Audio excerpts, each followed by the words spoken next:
Assalamualaikum warahmatullahi wabarakatuh. Salam sejahtera untuk kita semua. Pada kesempatan kali ini, kami dari kelompok 7 akan menjelaskan hasil output data dari kelompok kami, yaitu tentang data pedagang pecel lele yang ada di Kabupaten Karawang. Nah, berdasarkan hasil uji normalitas menggunakan metode Simpirowick, diketahui bahwa kelompok harga murah memiliki nilai signifikansi, yaitu sebesar 0,028. Sedangkan kelompok harga mahal memiliki nilai signifikansi sebesar 0,052. Nah, karena nilai signifikansi kelompok harga murah lebih kecil, yaitu 0,05, maka data pada kelompok tersebut tidak berdistribusi normal.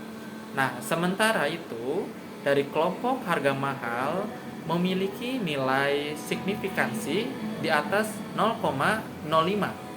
Jadi, sehingga data pada kelompok tersebut berdistribusi normal. Dengan demikian, karena salah satu kelompok tidak berdistribusi normal, maka dapat disimpulkan dari data tersebut bahwa data tidak memenuhi asumsi normalitas. Dan analisis dilanjutkan dengan menggunakan metode uji non-parametric Mann-Whitney dikarenakan hasil nilai salah satunya data tersebut tidak normal. Lalu dilanjutkan pada uji Wilcoxon. Berdasarkan hasil analisis deskriptif, diketahui bahwa pedagang pecel lele yang ada di Kabupaten Karawang yang termasuk dalam kategori harga murah dengan rentang kurang lebih harga jual antara 11.000 hingga 14.000 memiliki rata-rata harga jual sebesar Rp13.000. Sementara itu, pedagang yang tergolong dalam kategori harga mahal dengan rentang kurang lebih harga jual mulai dari 15.000 di atas ke atas memiliki rata-rata harga jual sebesar Rp16.600. Selisih rata-rata harga antara kedua kelompok tersebut mencapai Rp3.600. Perbedaan ini mencerminkan adanya variasi strategi penempatan harga antar pedagang pecel lele di Kabupaten Karawang yang dapat dipengaruhi oleh berbagai faktor seperti lokasi, berjualan, dan juga modal usaha. Kualitas bahan juga termasuk dalam faktor tersebut dan segmentasi pasar.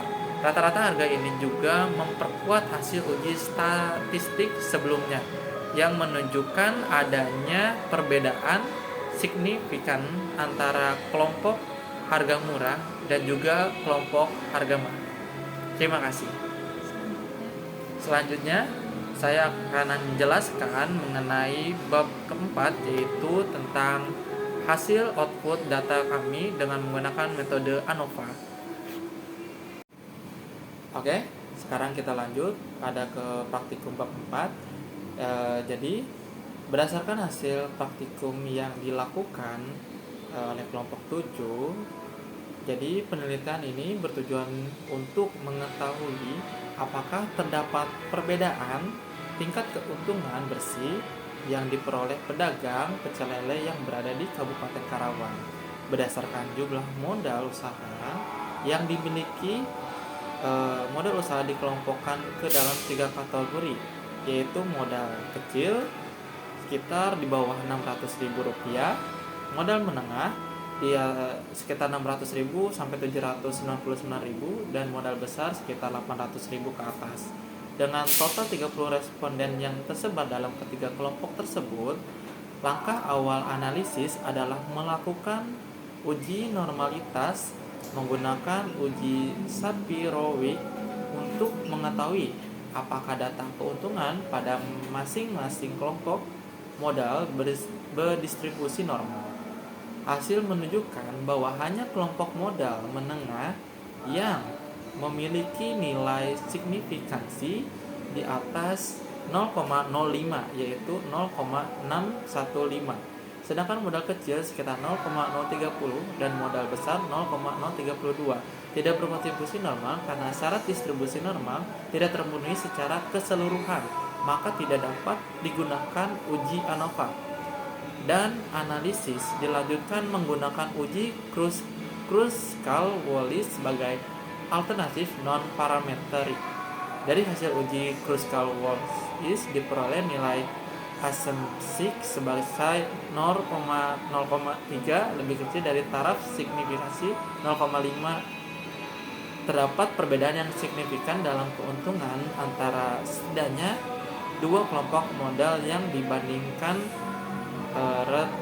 Rata ranking keuntungan menunjukkan bahwa kelompok dengan modal besar memiliki ranking tertinggi yaitu 20,05, diikuti oleh modal menengah 18,65 dan yang terendah adalah modal kecil yaitu 7,80. Ini mengindikasikan bahwa semakin besar modal yang dimiliki, maka semakin tinggi pula tingkat keuntungan bersih yang diperoleh oleh pedagang pecel lele yang berada di Kabupaten Karawang.